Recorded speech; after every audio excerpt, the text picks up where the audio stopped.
Hello दोस्तों, स्वागत है आपका स्टडी प्रमोटर्स में और मैं हूं आपकी हिंदी वाली दीदी। दोस्तों, आज का यह वीडियो है कक्षा 10वीं के हिंदी के विद्यार्थियों के लिए। दोस्तों, इस बार 2022 में जिन विद्यार्थियों का हाई स्कूल का बोर्ड एग्जाम होने वाला है, उन विद्यार्थियों के लिए यह वीडियो देखना अत्यंत आवश्यक है, क्योंकि इस वीडियो में मैं बताने वाली हूँ कि इस बार के बोर्ड एग्जाम में किस प्रकार का आपका हिंदी का पेपर का पैटर्न आने वाला है। उस पर मैं इस वीडियो में चर्चा करने वाली हूँ। तो आप इस वीडियो को पूरा अंत तक देखिएगा, वीडियो को स्किप मत करिएगा, क्योंकि मैं बताने वाली हूँ कि इसमें आपके कितने प्रश्न पूछे जाते हैं और उसका हम कैसे उत्तर लिखेंगे। आराम से आप इस वीडियो को पूरा देखिए, समझिए, तब आप मुझे कमेंट करके जरूर बताइएगा कि आपको यह वीडियो कैसा लग रहा है और क्या आप इस वक्त पूरी तरह तैयार हैं अपने बोर्ड एग्जाम के लिए। आप इससे अनुमान लगा सकते हैं। तो यह जो पेपर मैं लेकर आई हूँ, यह आपके इसी पैटर्न का आपका बोर्ड एग्जाम होने वाला है। तो चलिए शुरू करते हैं हम इस वीडियो को। दोस्तों, इस बार 2022 में हाई स्कूल का जो हिंदी का पेपर होने वाला है, आपका बोर्ड एग्जाम होने वाला है, उसका कुल 12 प्रश्न उसमें पूछे जाते हैं और उसके क्वेश्चन का आंसर हम कैसे लिखेंगे इस वीडियो में हम आइए जानते हैं। तो देखिए, आपके प्रश्न कुछ इस प्रकार होंगे और आपका जो पहला प्रश्न है कुछ इस प्रकार होगा। इसमें क, ख, ग, घ, अंग करके 5 प्रश्न पूछे जाएंगे। यह बहुविकल्पी प्रश्न है। तो आइए देखिए, इसका क है, निम्नलिखित में से कोई एक कथन सही है, उसे पहचान कर लिखिए। तो हम इसे पहचानेंगे कैसे, इसको हम जानते हैं। पहले देखिए, जो पहला प्रश्न आपका पूछा है, सरस्वती पत्रिका की संपादक महादेवी वर्मा थी। तो क्या सरस्वती पत्रिका की जो संपादक है वो महादेवी वर्मा है? तो इसको हमें जानने के लिए कि ये सही है कि गलत है, जानना पड़ेगा कि सरस्वती पत्रिका के संपादक कौन थे। तो देखिए, जो सरस्वती पत्रिका के संपादक थे वो आचार्य महावीर प्रसाद द्विवेदी थे। तो इस हिसाब से ये गलत है, क्योंकि यहाँ पर महादेवी वर्मा लिखा है। तो दोस्तों, आपको ये जानना पड़ेगा कि सरस्वती पत्रिका के संपादक कौन थे, तब जाकर इसको सही या गलत आप साबित कर सकते हैं। ठीक है, तो अब देखिए ये क्या है। दूसरा, क्या लिखूं क्या याद करूं, हरिवंश राय बच्चन की आत्मकथा है। तो दोस्तों, ये सही है, क्योंकि क्या लिखूं क्या याद करूं ये हरिवंश राय बच्चन का आत्मकथा है और ये सही है। और जो रामविलास शर्मा कवि के रूप में प्रसिद्ध हैं, ये गलत है। और क्यों गलत है? क्योंकि ये जो रामविलास शर्मा जी हैं वो सुप्रसिद्ध आलोचक है और निबंधकार हैं। इस हिसाब से ये प्रश्न आपका जो है वो गलत है। और देखिए, मैला आंचल कहानी विधा है। और देखिए, आपका जो दूसरा प्रश्न है ख, वो है पहले का, ये दूसरा है ख। ठीक है, तो इसको ध्यान रखिएगा। रश्मि मानसा किसकी आलोचना कृति है? तो देखिए दोस्तों, इसमें रश्मि मानसा जो है वह आचार्य जो रामचंद्र शुक्ल हैं, इनकी आलोचना कृति है। तो इसका पहला ऑप्शन सही होगा। और तीसरा प्रश्न है, देखिए इसका ग, निम्नलिखित में से किसी एक रचना की लेखक का नाम लिखिए। अर्थात ये जो रचना है, अथाह सागर, अर्धनारीश्वर, मेरी असफलताएं, लहरों के राजहंस, इन चारों में से किसी एक रचना का नाम लिखना है। अर्थात इसके जो रचनाकार हैं उनके नाम लिखना है। तो देखिए दोस्तों, जो अथाह सागर है उनके रचनाकार हैं जयप्रकाश भारती, और जो अर्धनारीश्वर हैं उनके रचनाकार हैं दिनकर जी, और जो मेरी असफलताएं हैं ये बाबू गुलाब राय की रचना है, और लहरों के राजहंस जो है वह है मोहन राकेश की। तो दोस्तों, इन चारों में से किसी एक लेखक का आपको नाम लिखना होगा। तो आप इन चारों के लेखकों का नाम यदि जानते होंगे तो भी आपको किसी एक ही का लेखक का नाम लिखना होगा। तो देखिए, आपको मैंने बता दिया, जैसे अथाह सागर है वो जयप्रकाश भारती का है, और अर्धनारीश्वर है वो दिनकर जी का है, और जो मेरी असफलताएं हैं वो बाबू गुलाब राय का है, और जो लहरों के राजहंस हैं वह है आपका मोहन राकेश जी का। तो आप इन चारों में से किसी एक लेखक का नाम लिख सकते हैं। और पहले का ये घ है, पहले का घ, इसको देखते हैं। गेहूं और गुलाब किसकी रचना है? दोस्तों, गेहूं और गुलाब किसकी रचना है? तो यह गेहूं और गुलाब जो है वह राम वृक्ष बेनीपुरी का रचना है। अर्थात जो गेहूं और गुलाब है वह राम वृक्ष बेनीपुरी जी द्वारा रचित है। ठीक है, तो अब आगे देखते हैं। त्यागपत्र किस विधा की रचना है? दोस्तों, त्यागपत्र किस विधा की रचना है? यह उपन्यास है कि कहानी है कि नाटक है कि एकांकी है? दोस्तों, ये जो त्यागपत्र है वह है एक उपन्यास है। ठीक है, तो इसका सही आंसर होगा पहला। दोस्तों, अब बढ़ते हैं हम अपने दूसरे प्रश्न की ओर। तो दोस्तों, आपका दूसरा प्रश्न भी कुछ इसी प्रकार पूछने वाला है।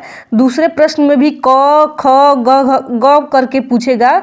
3 प्रश्न दूसरे प्रश्न में पूछेगा आपका, और ये 2-2 नंबर के होंगे, अर्थात क 2 नंबर का होगा, ख 2 नंबर का होगा, और ग जो है वह 1 नंबर का होगा।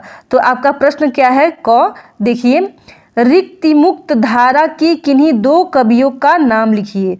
तो जो रीति मुक्त धारा के किन्हीं 2 कवि हैं उनके नाम लिखना होगा। दोस्तों, जो रीति काल है ना, उसके 3 धाराएं प्रचलित हुई, एक रीति सिद्ध, रीतिबद्ध और रीति मुक्त। तो इसमें दिया है आपका रीति मुक्त धारा के किन्हीं 2 कवियों के नाम बताइए। तो आपके जो रीति मुक्त धारा के कवि हुए थे उसमें कवि आलम थे, घनानंद थे, बोधा थे। तो दोस्तों, आपको 3 मैंने बताया कि कवि आलम थे जो सुप्रसिद्ध थे ज़्यादा, और जो घनानंद थे और बोधा थे, अर्थात 3 आपके इसमें कवि हो गए। आपको 2 कवियों का नाम लिखना है, तो आप इन तीनों में से कोई 2 कवियों का नाम लिख सकते हैं। ठीक है, तो आपका ख होगा। ख का जो है प्रश्न है, देखिए, छायावाद की 2 प्रवृत्तियों का उल्लेख कीजिए। अर्थात छायावाद युग की क्या 2 प्रवृत्तियां रही हैं उनका उल्लेख करना है, इसमें उनके बारे में लिखना है। तो आपका पहला हो जाएगा रहस्यवादी भावना। अर्थात जो छायावादी की मुख्य प्रवृत्ति थी वो उसमें रहस्यवादी भावना थी, और प्रकृति चित्रण भी हो जाएगा आपका, स्वदेश प्रेम हो जाएगा, अर्थात राष्ट्र से उसमें प्रेम की भावना जो है वो भी ओतप्रोत मिलती है। इसमें मानवीकरण भी किया जाता था, अर्थात जो छायावाद युग की जो कविताएं थी या जो रचनाएं थी उसमें इन सभी का उपयोग किया जाता था, अर्थात उसमें रहस्यवादी भावना भी थी, सौंदर्य एवं प्रेम का भी चित्रण किया जाता था, और राष्ट्र प्रेम का भी चित्रण किया जाता था, और उसमें मानवीकरण भी था। तो आप इनमें से कोई 2 प्रवृत्तियां लिख सकते हैं।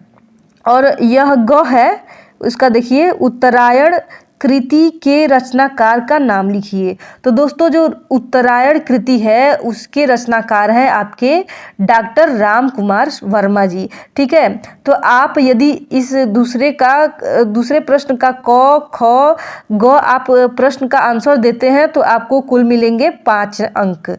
इसके 5 अंक आपको मिलेंगे, पहले का 2 अंक, दूसरे का 2 अंक और तीसरे का 1 अंक। तो इनको मिला के आपका 5 अंक हो जाएगा। दोस्तों, अब हम बढ़ते हैं अपने तीसरे प्रश्न की ओर। तीसरा प्रश्न हमारा कुछ इस प्रकार पूछता है। देखिए, तीसरा प्रश्न है, निम्नलिखित गद्यांशों में से किसी एक के नीचे दिए गए प्रश्नों के उत्तर दीजिए।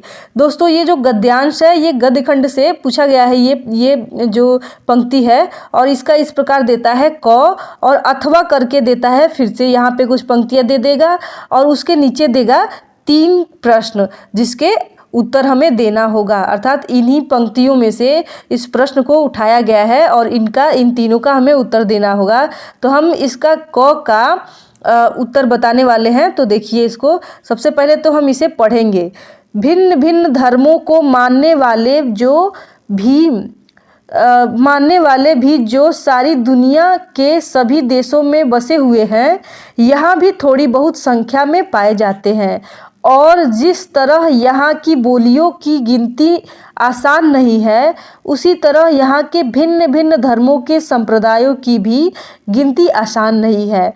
इन विभिन्नताओं को देखकर यदि कोई अपरिचित आदमी घबराकर कह उठे कि यह एक देश नहीं अनेक देशों का समूह है, यह एक जाति नहीं अनेक जातियों का समूह है, तो इसमें कोई आश्चर्य नहीं है। तो आइए, इसका प्रश्न कैसे बना है देखिए। उपयुक्त गद्यांश का संदर्भ लिखिए। इसका पहला प्रश्न पूछा गया है कि उपयुक्त गद्यांश का संदर्भ लिखिए। तो हम इसका संदर्भ कैसे लिखेंगे, सबसे पहले जानते हैं। इसका संदर्भ दोस्तों हम लिखेंगे, पहले एक हेडिंग डालेंगे संदर्भ, और उसमें लिखेंगे हम प्रस्तुत गद्यांश हमारी पाठ्य पुस्तक में संकलित भारतीय संस्कृति से लिया गया है, जिसके लेखक हैं डॉक्टर राजेंद्र प्रसाद जी। देखिए, सबसे पहले आपको क्या करना है कि संदर्भ लिखना है, हेडिंग डालना है संदर्भ, और तब हम इसमें लिखेंगे कि प्रस्तुत गद्यांश हमारी पाठ्य पुस्तक में संकलित भारतीय संस्कृति पाठ से लिया गया है और जिसके लेखक हैं डॉक्टर राजेंद्र प्रसाद जी। ठीक है, तो आपको इस प्रकार पहले का आंसर लिखना होगा। और दूसरे का आंसर हम किस प्रकार लिखेंगे, रेखांकित अंशों की व्याख्या कीजिए।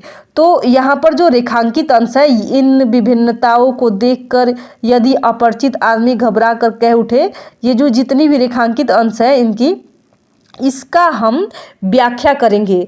तो आपको सबसे पहले व्याख्या हेडिंग डालना होगा, लिखना होगा रेखांकित अंश की व्याख्या, हेडिंग डाल के तब लिखेंगे हम, इन पंक्तियों में लेखक कहता है कि भारत के विभिन्न प्रांतों में विभिन्नताओं को देखकर यदि कोई अजनबी व्यक्ति ऐसा अनुमान कर सकता है कि भारत एक देश न होकर कई देशों का समूह है और इसी प्रकार भारत की अनेक जातियों को अनेक राष्ट्रीयताओं में गिना जा सकता है और ऊपर देखने पर ऐसा आभास मिलता है। यहाँ पर इसका हम व्याख्या कर रहे हैं। तो देखिए आगे लिखेंगे हम, जबकि गहराई में देखने पर पता चलता है कि सबने एक मिश्रित होकर, अर्थात जितनी भी यहाँ पे संप्रदाय है, जितनी भी धर्म है, वह सब मिश्रित होकर एक भारतीय संस्कृति की उच्चता को और अधिक गौरवशाली बनाया है। ऐसे हम इसका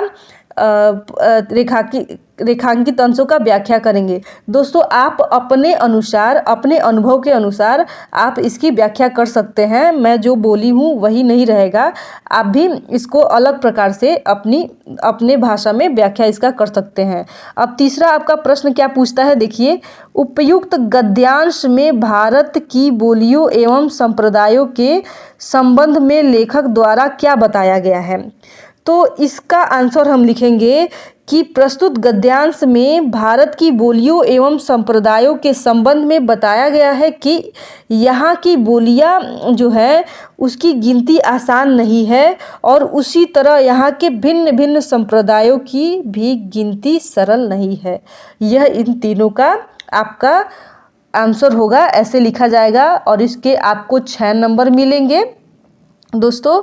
और आपको फिर से इसी प्रकार इसका भी आंसर लिखना होगा, अर्थात इसको भी पहले पढ़ेंगे और समझेंगे कि यह किस चैप्टर से है। तो मैं आपको बता दूं कि यह अजंता चैप्टर से है, अजंता चैप्टर से है और इसके जो लेखक हैं वो हैं भगवत शरण उपाध्याय जी। ठीक है, तो आपको भी इसी प्रकार इन रेखांकित अंशों की गद्यांश लिखनी होगी और रेखांकित अंशों की व्याख्या करनी होगी और इसमें जो ये प्रश्न दिया है इसका भी उत्तर देना होगा। आपको इन दोनों में से किसी एक ही प्रश्न का उत्तर देना होगा, दोनों को नहीं लिखना होगा। ठीक है, ये ध्यान रखिएगा। तो दोस्तों, अब हम बढ़ते हैं अपने चौथे प्रश्न की ओर। चौथा प्रश्न आपका कुछ इस प्रकार से पूछता है और यह आपके पदखंड से पूछता है। तो देखिए, आपको इस प्रकार कविता दे देगा। पहला ऊपर जो दिया है क करके ये कविता है और अथवा करके आपको नीचे भी एक कविता दे देगा। इन दोनों में से किसी एक का आपको आंसर देना होगा। तो आइए सबसे पहले हम इसके प्रश्न को पढ़ते हैं। तो इसका प्रश्न है, निम्नलिखित पद्यांशों में से किसी एक की ससंदर्भ व्याख्या कीजिए तथा काव्य सौंदर्य स्पष्ट कीजिए। दोस्तों, आपका यह 6 नंबर का पूछेगा और इसमें जो नीचे कविता दिया गया है उसका आपको संदर्भ प्रसंग व्याख्या करना होगा और तब उसका काव्यगत सौंदर्य लिखना होगा। तो सबसे पहले हम इस कविता को पढ़ते हैं और समझते हैं कि ये किस पाठ से लिया गया है और इसके रचनाकार कौन है। तो देखिए, निर्भय स्वागत करो मृत्यु का, मृत्यु एक है विश्राम स्थल, जीव जहाँ से फिर चलता है धारण कर नवजीवन मंडल, मृत्यु एक सरिता है जिसमें श्रम से कातर जीव नहाकर फिर नूतन धारण करता है काया रूपी वस्त्र बहाकर। दोस्तों, अब इसे हमें पढ़ना होगा और पढ़ के हमें अनुमान लगाना होगा कि यह किस चैप्टर से है, किस पाठ से है और इसके राइटर कौन है, इसके जो रचनाकार हैं वो कौन है। तब हम इसका संदर्भ लिख पाएंगे। तो हम संदर्भ इस हेडिंग डालेंगे, संदर्भ हम हेडिंग डाल के और तब उसमें लिखेंगे प्रस्तुत पद्यांश हमारी पाठ्य पुस्तक के काव्य खंड स्वदेश प्रेम शीर्षक द्वारा उद्धृत है और यह कवि राम नरेश त्रिपाठी द्वारा रचित है। ठीक है, तो आपको ऐसे संदर्भ लिखना होगा। उसके बाद से आपको प्रसंग लिखना होगा। तो आप जब प्रसंग लिखेंगे तो उसमें लिखेंगे कि प्रस्तुत पंक्तियों में जो देश प्रेम की रक्षा हेतु सर्वप्रथम समर्पित करने के लिए, अर्थात जो देश प्रेम में हमें स्वयं को समर्पित करना चाहिए और देश की रक्षा करते हुए यदि मृत्यु का वरण करना पड़े तो भी हमें पीछे नहीं हटना चाहिए, क्योंकि मृत्यु भी हमारे लिए श्रेयकर है। तो ऐसे हम प्रसंग लिखेंगे हेडिंग डाल के, इसमें प्रसंग में ऐसे लिखेंगे।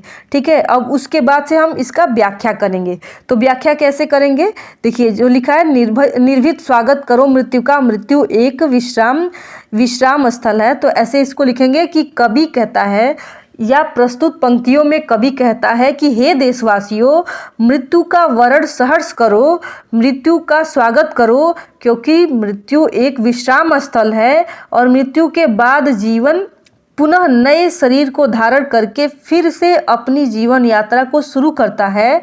मृत्यु एक नदी के समान है जिसमें नहाकर श्रम से कातर प्राणी पुराने शरीर रूपी वस्त्र को त्याग कर नए शरीर रूपी वस्त्र को धारण करता है। तो इस प्रकार आप इसका व्याख्या करेंगे दोस्तों, और उसके बाद से फिर आप काव्यगत सौंदर्य हेडिंग डालेंगे और उसमें लिखेंगे कि मृत्यु से भयभीत न होने की जो प्रेरणा देते हुए मृत्यु को जीवन का विश्राम स्थल बताया गया है। यहाँ पर कवि कहता है कि यह नितांत मौलिक कल्पना है, अर्थात यहाँ पे जो कवि है वह कहता है कि मृत्यु से भयभीत न होने की प्रेरणा देते हुए मृत्यु को जीवन का विश्राम स्थल बताया गया है।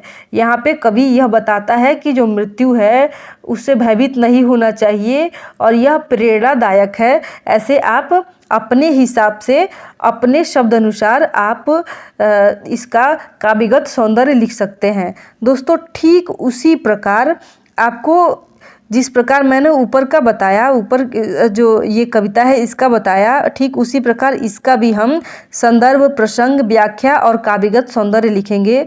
और ये जो आपका है, सुनी सुंदर वैन सुधारस साने सयानी है जानकी जानी भली, यह आपका धनुष भंग से लिया गया है और इसके जो रचनाकार हैं वह है गोस्वामी तुलसीदास जी। तो आपको भी ठीक जैसे ऊपर मैंने बताया उसी प्रकार आप इसका भी संदर्भ, प्रसंग, व्याख्या लिखेंगे। दोस्तों अभी तक आपने इस वीडियो को लाइक नहीं किया है और शेयर नहीं किया है तो तुरंत अभी करें और अपने दोस्तों को भी बताएं कि ऐसे इस प्रकार का प्रश्न हमारे बोर्ड एग्जाम में पूछने वाला है। तो हम पांचवा प्रश्न देखते हैं। पांचवा प्रश्न का जो क है उसको देखते हैं। आपको दोस्तों ये गद्य खंड और पद्य खंड दोनों से पूछेगा। देखिए क्या प्रश्न में लिखा है, निम्नलिखित में से किसी एक लेखक का जीवन परिचय देते हुए उनकी किसी एक रचना का उल्लेख कीजिए। तो दोस्तों इसमें जो क है प्रश्न, उसका 3 ऑप्शन दिया है, आचार्य रामचंद्र शुक्ल, डॉक्टर भगवत शरण उपाध्याय, जयशंकर प्रसाद। आपको इन तीनों में से किसी एक लेखक का जीवन परिचय देना है और उसकी एक रचना का उल्लेख करना है। अर्थात आपको सिर्फ, क्योंकि आप 10वीं के विद्यार्थी हैं, कक्षा 10वीं के विद्यार्थी हैं, तो आपको सिर्फ इनके किसी एक लेखक का जीवन परिचय लिखेंगे और उसके बाद से आप इनके किसी एक रचना को लिखेंगे। आपको इसमें ज़्यादा परेशान होने की ज़रूरत नहीं है। और फिर इसका 5वां प्रश्न का ख प्रश्न पूछता है, देखिए इस प्रकार, निम्नलिखित कवियों में से किसी एक कवि का जीवन परिचय दीजिए तथा उनकी किसी एक रचना का नाम लिखिए। ठीक उसी प्रकार ये पद्य खंड से पूछा है। मैथिली शरण गुप्त जी हैं, महादेवी वर्मा जी हैं, सूरदास जी हैं, इन तीनों में से किसी एक का आपको जीवन परिचय लिखना होगा और इनके एक कृति का अर्थात एक रचना का नाम लिखना होगा। ठीक है, तो हम स्टडी प्रमोटर्स चैनल पर आपको इनका जीवन परिचय मिल जाएगा, क्योंकि मैंने खुद लिख कर और तब वीडियो बनाया है उसका, तो आप आराम से उसको देख के समझ सकते हैं कि किस प्रकार हमें जीवन परिचय लिखना चाहिए। तो आप देख लीजिएगा जाकर स्टडी प्रमोटर्स चैनल पर। और हम आगे बढ़ते हैं अब अपने अगले प्रश्न की ओर। देखिए आपका 6वां प्रश्न है, यह आपका संस्कृत से पूछा जाता है। सबसे पहले तो हम 6वें प्रश्न को पढ़ते हैं। देखिए इसमें क्या लिखा है। तो 6वें प्रश्न में लिखा है, निम्नलिखित में से किसी एक का ससंदर्भ हिंदी में अनुवाद कीजिए। दोस्तों जो ऊपर का पंक्ति है और जो नीचे का पंक्ति है, अथवा करके दिया है जो नीचे का, तो इन दोनों में से किसी एक का ससंदर्भ सहित अनुवाद करना है। तो हम इस प्रश्न को हल करने वाले हैं। तो देखते हैं, आइए देखते हैं हम इसको। मानम हित्वा प्रियो भवति, क्रोधम हित्वा न सोचति, कामम हित्वार्थवान भवति, लोभम हित्वा सुखी भवेत। तो इसका हम संदर्भ सबसे पहले लिखेंगे, हेडिंग डालेंगे संदर्भ, और उसमें लिखेंगे हम, प्रस्तुत श्लोक हमारी पाठ्य पुस्तक हिंदी के संस्कृत खंड में संकलित जीवन सूत्राणी पाठ से लिया गया है। और इसका लेखक का नाम तो दिया नहीं है, तो आप इतना ही लिखेंगे। और उसके बाद से लिखेंगे आप प्रसंग, और प्रसंग में लिखेंगे कि इस श्लोक में यक्ष ने युधिष्ठिर से त्याग के महत्व से संबंधित प्रश्न पूछे हैं और युधिष्ठिर उसका जवाब देते हैं। ठीक है, अब उसके बाद हम इसका अनुवाद करेंगे। तो अनुवाद में इसका है, मानम हित्वा प्रियो भवति, क्रोधम हित्वा न सोचति, कामम हित्वार्थवान भवति, लोभम हित्वा सुखी भवेत। इसका हम अनुवाद करते हैं। तो इसमें दिया है, युधिष्ठिर जवाब देते हैं कि अभिमान त्याग कर मनुष्य सबका प्रिय हो जाता है, और क्रोध त्याग कर मनुष्य शोक नहीं करता है, और काम त्याग कर अर्थात कामना त्याग कर, इच्छा त्याग कर मनुष्य धनवान बन जाता है, और लोभ छोड़कर मनुष्य सुखी बन जाता है। तो दोस्तों इस प्रकार हम 6वें प्रश्न का आंसर लिखेंगे, और आपका ये 4 नंबर का पूछेगा। अब हम बढ़ते हैं अपने 7वें प्रश्न की ओर। तो 7वां प्रश्न देखिए क्या लिखा है। इसका 7वें प्रश्न का क ख करके दिया है। तो आपका 7वें प्रश्न में लिखा है कि अपनी पाठ्य पुस्तक से कंठस्थ किया हुआ कोई एक श्लोक लिखिए जो इस प्रश्न पत्र में न आया हो। तो आपको 7वें प्रश्न के क में लिखना है, आपको एक अच्छा कविता या श्लोक, वो संस्कृत खंड से होना चाहिए आपका ये श्लोक। और इसमें जो आपके इस पेपर में न आया होगा जो श्लोक, उसी श्लोक को आपको लिखना होगा। तो आप आराम से 8 लाइन की कोई जो श्लोक होगा आपको लिख लीजिएगा, याद कर लीजिएगा आराम से, और लिख देंगे, आपको 2 नंबर मिल जाएंगे। ठीक है, अब आपका आता है इसका 7वें प्रश्न का ख। इसको पढ़ते हैं, निम्नलिखित प्रश्नों में से किन्हीं 2 प्रश्नों का उत्तर संस्कृत में लिखिए। आपको इन सब में से किसी 2 प्रश्न का उत्तर संस्कृत में लिखना होगा। तो आइए देखें इसका संस्कृत में हम कैसे लिखें। पहला आपका प्रश्न है, पिता कस्मात् उच्चतरः अस्ति। तो इसका आंसर हम लिखेंगे, इसका उत्तर हम लिखेंगे, पिता खात उच्चतरः भवति। यह आपका जीवन सूत्राणी से प्रश्न लिया गया है। और आपका दूसरा प्रश्न है, गृहे सतः मित्रम किम अस्ति। अर्थात गृह में, अर्थात घर में आपका मित्र कौन है, इसका अर्थ होगा, इसका उत्तर होगा आपका भार्या गृहे सतः मित्रम अस्ति। ठीक है, तो इसका उत्तर आप ऐसे लिखेंगे। ठीक, और तीसरा का उत्तर होगा लाभेन किन वर्धते। तो इसका उत्तर होगा लाभेन किन वर्धते, प्रश्न का उत्तर होगा लाभेन लोभः वर्धते। ठीक है, और चौथे प्रश्न है, दुर्मुखः कः आसीत्। तो इसका उत्तर होगा दुर्मुखः चांडाल्य आसीत्। यह देशभक्त से लिया गया है, देशभक्त चंद्रशेखर से लिया गया है आपका। और 5वां जो है वो लिखा है, ग्रामीणान कः उपाहसत। तो इसका उत्तर होगा आपका ग्रामीणान एकः नागरिकः उपाहसत। यह आपका प्रबुद्धो ग्रामीणों ग्रामीण से लिया गया है, अर्थात जो प्रबुद्धो ग्रामीण चैप्टर है उससे यह प्रश्न लिया गया है। ठीक है, तो आपका इसका 2 नंबर मिलेगा और इसमें से इन सभी में से, इन पाँचों में से आपको केवल 2 प्रश्नों के ही उत्तर देना होगा। हमने आपको सभी प्रश्नों के उत्तर बता दिए, ठीक है, लेकिन फिर भी आप 2 ही प्रश्न का उत्तर देंगे क्योंकि यहाँ पर दिया गया है ऐसे ही कि 2 प्रश्नों के उत्तर लिखिए। अब हम बढ़ेंगे 8वें प्रश्न की ओर। दोस्तों, आपका जो 8वां प्रश्न है वह भी क ख ग करके पूछेगा और ये तीनों 2-2 नंबर के पूछेंगे, अर्थात आपको 6 नंबर फिर से मिलने वाले हैं इसमें। तो क जो प्रश्न है उसको देखें, 8वां का जो क प्रश्न है उसको देखें। करुण अथवा हास्य रस का स्थायी भाव और परिभाषा बताइए। तो देखिए इसमें करुण अथवा करके दिया है, तो आप या तो करुण का स्थायी भाव बताएं और परिभाषा बताएं, या फिर हास्य रस का स्थायी भाव बताएं या परिभाषा बताएं। तो ठीक है, तो मैं आपको इसमें केवल हास्य रस का परिभाषा बता रही हूँ। करुण रस का आप देख लीजिएगा और पढ़ लीजिएगा, ठीक है। तो हास्य रस का जो स्थायी भाव होता है उसका हास होता है, अर्थात हास्य रस का स्थायी भाव हास होता है। और इसका जो परिभाषा है वो जान लीजिए। किसी व्यक्ति के विकृत रूप, आकार, वेशभूषा आदि को देखकर हृदय में जो विनोद का भाव उत्पन्न होता है वही हास कहलाता है, अर्थात यही हास नामक स्थायी भाव जब विभाव, अनुभाव और संचारी भावों से पुष्ट होता है तब हास्य रस की निष्पत्ति होती है। तो इस प्रकार आप इसकी परिभाषा लिखेंगे, ठीक है। अब ख प्रश्न पूछ रहा है, उपमा अथवा रूपक अलंकार की परिभाषा देते हुए उदाहरण बताइए। तो दोस्तों इसमें उपमा अथवा रूपक अलंकार का परिभाषा देते हुए उसका एक उदाहरण बताना है, ठीक है। तो समझते हैं कि इसका उदाहरण कैसे लिखेंगे, परिभाषा कैसे लिखेंगे, ठीक है। आपको 8वें के ख में केवल उपमा अथवा रूपक अलंकार का दोनों में से किसी एक को लिखना होगा, परिभाषा देना होगा और उदाहरण लिखना होगा। तो हम रूपक अलंकार का परिभाषा आपको बताते हैं। देखिए, रूपक अलंकार का परिभाषा लिखने के लिए सबसे पहले हम हेडिंग डालेंगे कि रूपक अलंकार की परिभाषा तब लिखेंगे जहां उपमेय में उपमान का भेद रहित आरोप किया जाता है, अर्थात उपमेय और उपमान में अभिन्नता प्रकट की जाए, वहां रूपक अलंकार होता है। तो ऐसे करके आप इसका परिभाषा देंगे, उसके बाद से उदाहरण लिखेंगे।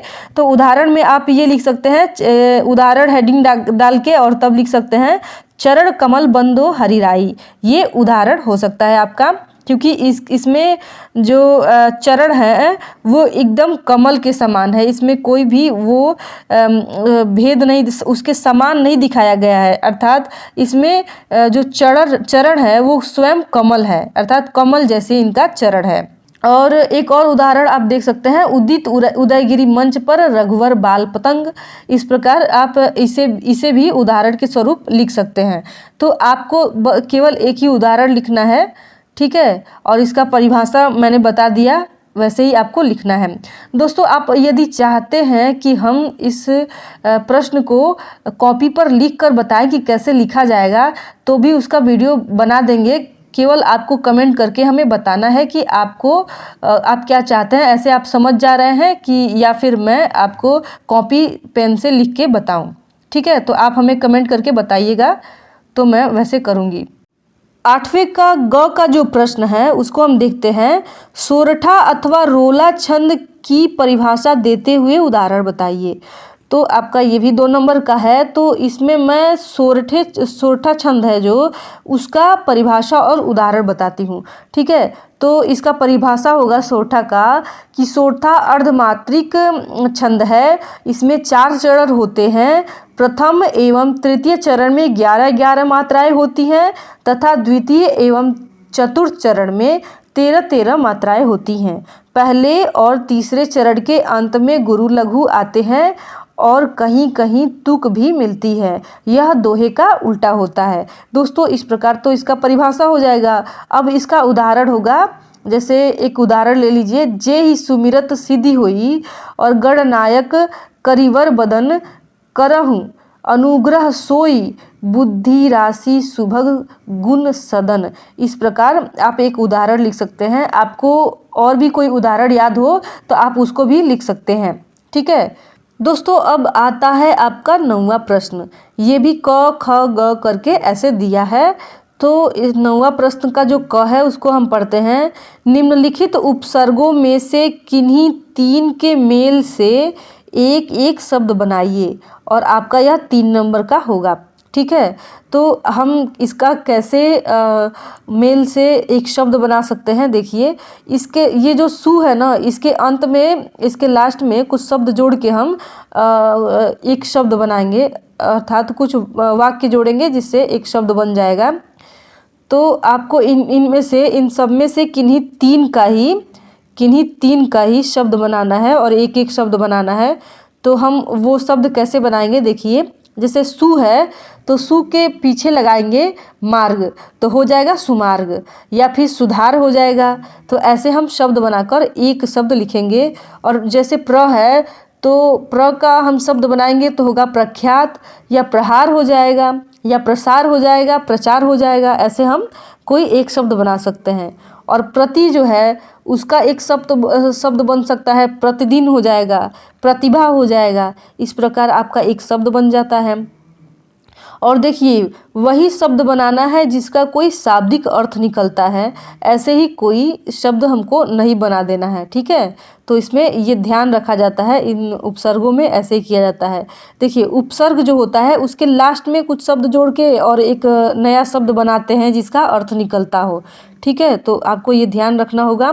और जो उप है, उप का भी आप बना सकते हैं उपवन, उपकार, उपदेश, ऐसे एक शब्द कोई बना देंगे।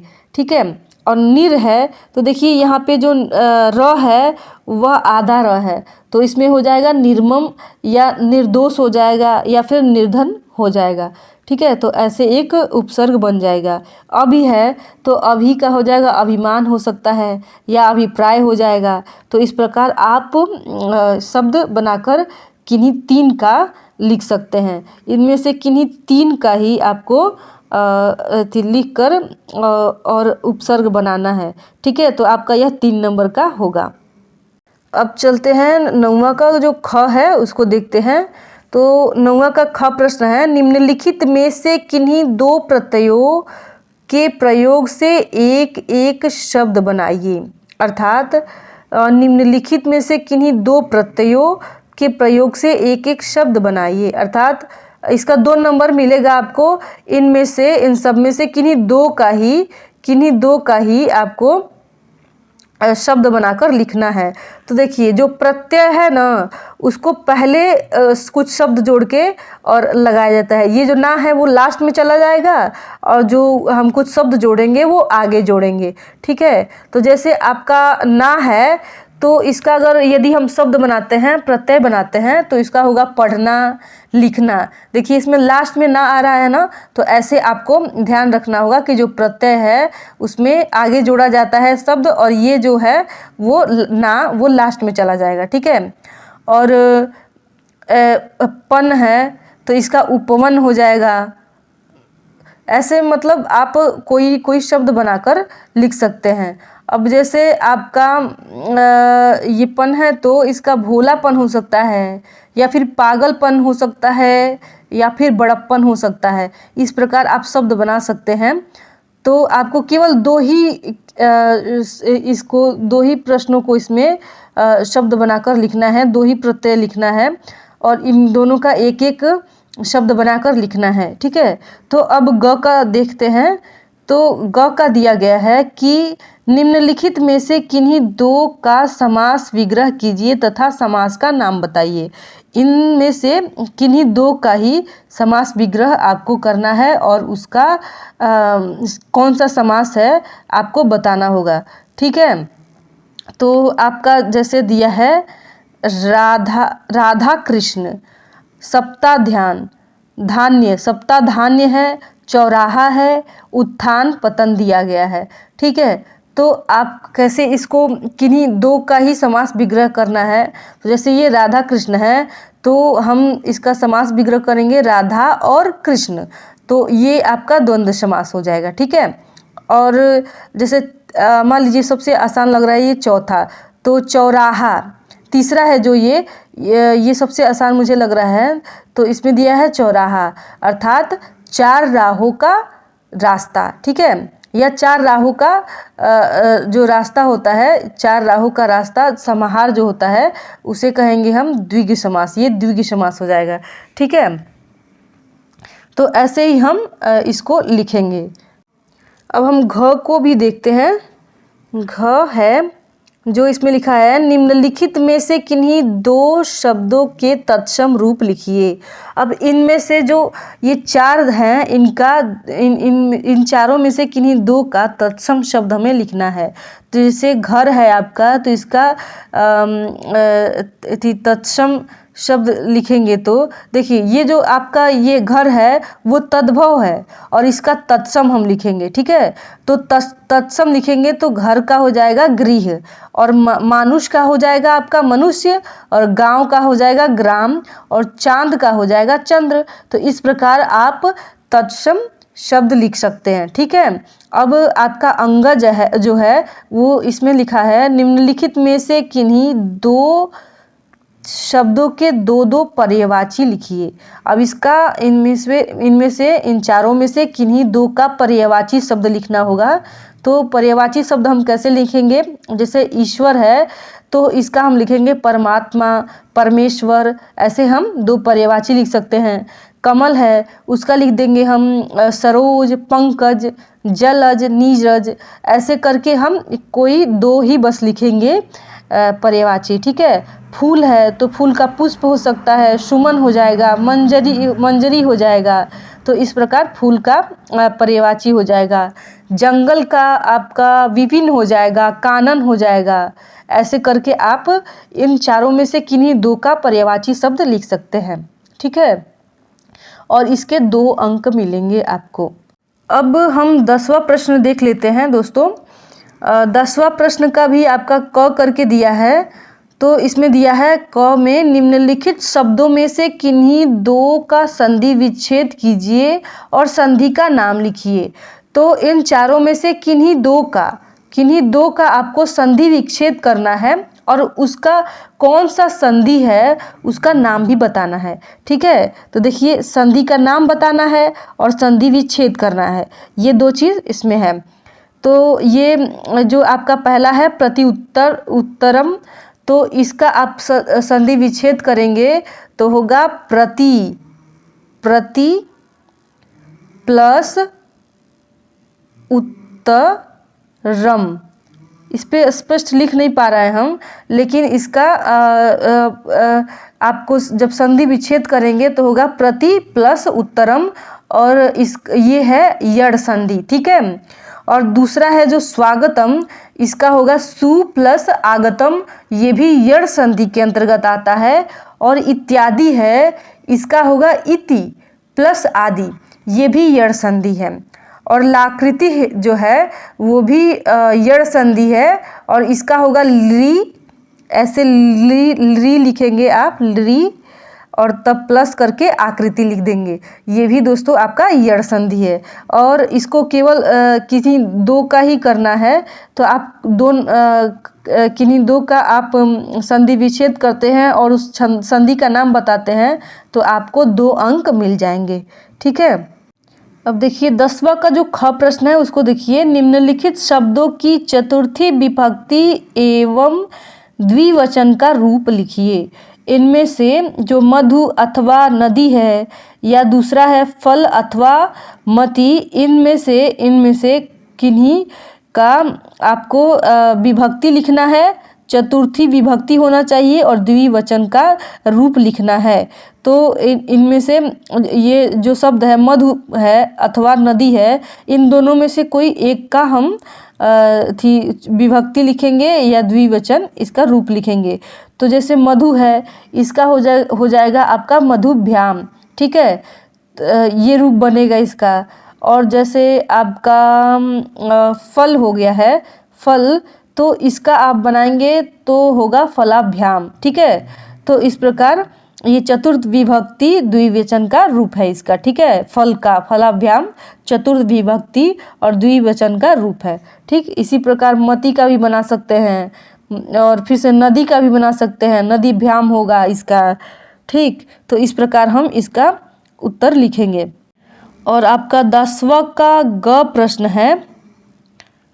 प्रश्न है निम्नलिखित शब्दों में से किसी एक धातु लकार पुरुष तथा वचन का उल्लेख कीजिए। इन तीनों में से किसी एक का धातु लकार लिखना है और कौन सा पुरुष है तथा कौन सा वचन है उसका उल्लेख करना है। तो जैसे आपका हसिष्यथा है, तो इसका मैं आपको बता दे रही हूँ। इसका होगा हस धातु होगा और लिट लकार होगा और मध्यम पुरुष होगा, द्विवचन होगा, ठीक है। तो ऐसे ही आप इसका भी लिख सकते हैं और इसका भी लिख सकते हैं। जैसे ये पठाव है, तो आप पठाव का लिख सकते हैं कि यह पठ धातु है और लट लकार है और उत्तम पुरुष है, द्विवचन है, ठीक है। ऐसे आप लिख सकते हैं। अब हम घ प्रश्न को भी देख लेते हैं। देखिए, घ प्रश्न है निम्नलिखित में से किन्हीं दो वाक्यों का संस्कृत में अनुवाद कीजिए। आपको इन पांचों में से किन्हीं दो का संस्कृत में अनुवाद करना होगा। जैसे आपका ये हो गया, हमें माता पिता की सेवा करनी चाहिए, तो इसका आपको संस्कृत में अनुवाद कैसे करेंगे? तो इसका संस्कृत में अनुवाद होगा वयम पित्रोः सेवाम कुर्वाम, ठीक है। तो ऐसे आप इसका संस्कृत में अनुवाद कर सकते हैं। और जैसे गंगा है, गंगा भारत की पवित्र नदी है, तो इसका होगा गंगा भारतवर्षस्य पावन नदी अस्ति, ठीक है।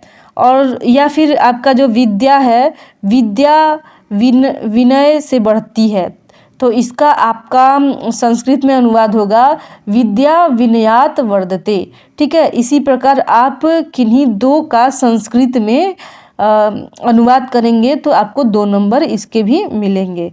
अब हम चलेंगे 11वें प्रश्न को देखेंगे।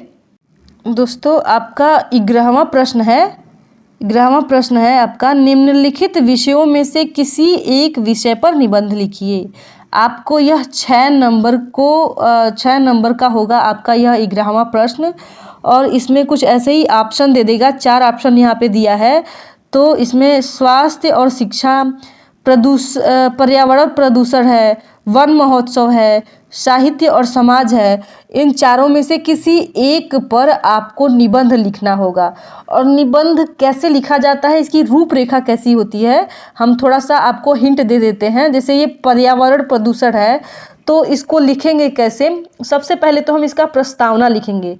प्रस्तावना एक हेडिंग देंगे और उसमें इसके बारे में, इसके विषय में, पर्यावरण प्रदूषण के विषय में बताएंगे। और फिर से प्रदूषण का अर्थ हेडिंग डालेंगे और उसमें इसका पर्यावरण प्रदूषण का अर्थ हम समझाएंगे। और पर्यावरण प्रदूषण कितने प्रकार के होते हैं उसका हेडिंग डाल के हम बनाएंगे। ऐसे ही हम हेडिंग बाय हेडिंग लिखेंगे और अंत में जाके हम इसका उपसंहार लिखेंगे।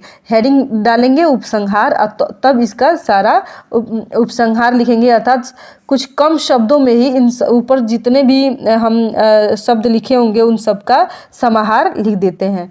तो इस प्रकार हमारा निबंध लिखा जाता है और ये 6 नंबर का होता है।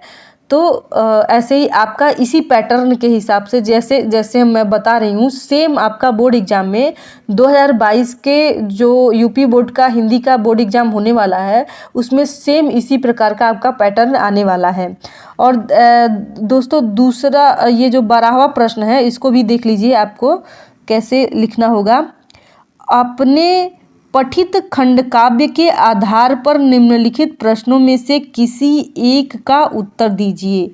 देखिए, अपने पठित खंडकाव्य के आधार पर, अर्थात जो आपने खंडकाव्य पढ़ा होगा उसके हिसाब से आपको प्रश्न का उत्तर देना है। जैसे आपका मुक्तिदूत है, आपने ये पढ़ा होगा और इसके आधार पर गांधी जी का चारित्रिक विशेषताएं लिखिए। तो इस प्रकार आप जो ये क का प्रश्न है उसको केवल इसमें से दिया गया है कि एक प्रश्न लिखिए। तो जैसे क है तो इसका ये और ये दोनों लिखना पड़ेगा। जैसे मुक्ति दूत के चतुर्थ सर्ग का कथानक अपने शब्दों में लिखिए। तो इस प्रकार आपको इसका भी प्रश्न, इस क का ये पहले का प्रश्न का भी उत्तर देना होगा और दूसरे का भी। तो इस प्रकार आप इसे लिख सकते हैं और ये 3 नंबर का आपका आएगा। तो दोस्तों इस प्रकार आपका जितना भी बोर्ड एग्ज़ाम में आपका प्रश्न आएगा और सेम यही पेपर का पैटर्न रहने वाला है आपका। दोस्तों 2022 में हिंदी का यूपी बोर्ड का जो हाई स्कूल का पेपर आने वाला है वो इसी पैटर्न का आने वाला है। और आपको इस वीडियो में या फिर आपको और भी कोई समस्या है तो आप हमें कमेंट करके बताइएगा, हम उसका भी वीडियो बनाने का प्रयास करेंगे। और आप इस चैनल से जुड़ जाइए और जुड़ने के लिए आप इस चैनल को सब्सक्राइब कर लीजिए और साथ ही बेल आइकन को भी हिट कर दीजिए ताकि जब भी हम कोई वीडियो अपलोड कर रहे हैं तो उसका नोटिफिकेशन